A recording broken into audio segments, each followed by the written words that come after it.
Hello বন্ধুরা, good morning. সবাই কেমন আছো? আশা করি ভালো আছো, আর আমিও খুব ভালো আছি।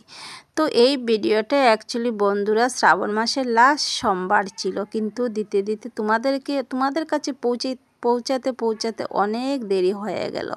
এডিটই করতে পারছি না, এত সময়ের অভাব, এত সময়ের অভাব কি বলবো তোমাদেরকে। তো আমি ভাবছিলাম সামনের মনে হয় আরেক সোমবার আছে। তো সকালে ঘুম থেকে এটা আমার যা বলল যে না, আজকেই লাস্ট সোমবার।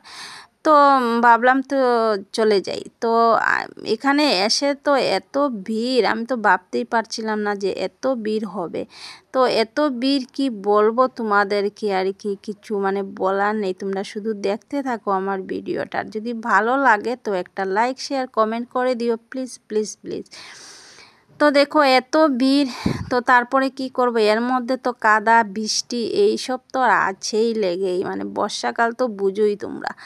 তো তারপরে শাড়ি টাড়ি আর পরলাম না, চুড়িদারেই পরে চলে আসলাম। ভাবলাম এই বৃষ্টির মধ্যে আর শাড়ি টাড়ি পরে যাব না, কিন্তু অনেক সুন্দর সুন্দর মেয়ে বলো বউ বলো শাড়ি টাড়ি পরে এসেছে। তো মেয়েরা তো পরবেই, দেখো বিয়ের আগে সবারই শখ থাকে সুন্দর করে সেজে গুজে শাড়ি টাড়ি পরে যাব, কিন্তু আমি বন্ধুরা বিয়ের আগে একদমই এইভাবে সুন্দর করে শাড়ি টাড়ি পরে কিন্তু আমি কোনো দিনই শিববাড়িতেও বলো আর ঘরেই বলো কোনো দিনও আমি শিবের পূজা করিনি।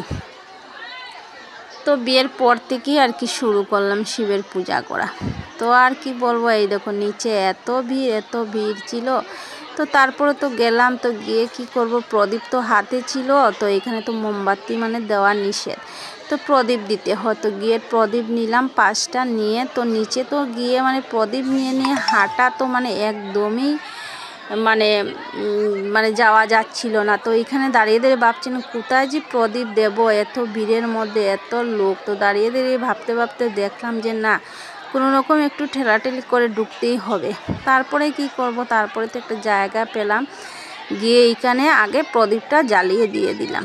জ্বালিয়ে দিয়ে তারপর তো এখন নদীতে নামবো, জল আনবো। তো নদী তো পুরো ভর্তি, কি বলবো তোমাদেরকে। তো দেখতে পারবে আস্তে আস্তে, ভিডিওটা স্কিপ না করে দেখতে থাকো। তারপরে তো এখানে প্রদীপ জ্বালিয়ে দিলাম, জ্বালিয়ে দিয়ে তারপরে ওই জায়গাটা, এই দেখো ওই জায়গাটা একটু ফাঁকা তো পেয়েছি ঠিক আছে, কিন্তু প্রদীপ ছিল, কোথায় যে দেব আর কি। তো জায়গাটা একটু ফাঁকা করে দিয়ে আসলাম এই দিকে। তো নদীতে আর নামলাম না, একটা ছেলেকে বললাম যে ভাই আমাকে একটু জল উঠিয়ে দেও, তো ও দিল।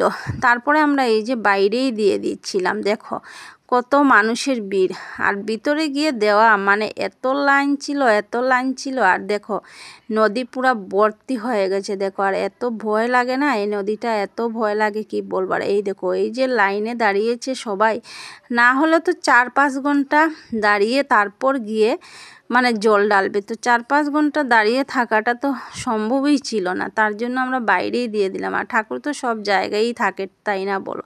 তো দেখো আমরা শিবের মাথায় জল ঢেলে এখানে চন্নামিত খেয়ে নিলাম, আমি আর বর্দি খেয়ে উপাস ভাঙলাম। উপাস ভাঙিয়ে তারপর দেখো এইখানে বোম বলে এত সুন্দর লাগছিল কি বলবো তোমাদেরকে, এত সুন্দর করে সেজে গুজে ওরা দেখো এসেছে, আর এত ভালো লাগছিল দেখতে। তো তাড়াতাড়ি করে ক্যামেরাটা অন করলাম, ভাবলাম যে না তোমাদের সাথেও শেয়ার করব এত সুন্দর একটা জিনিস।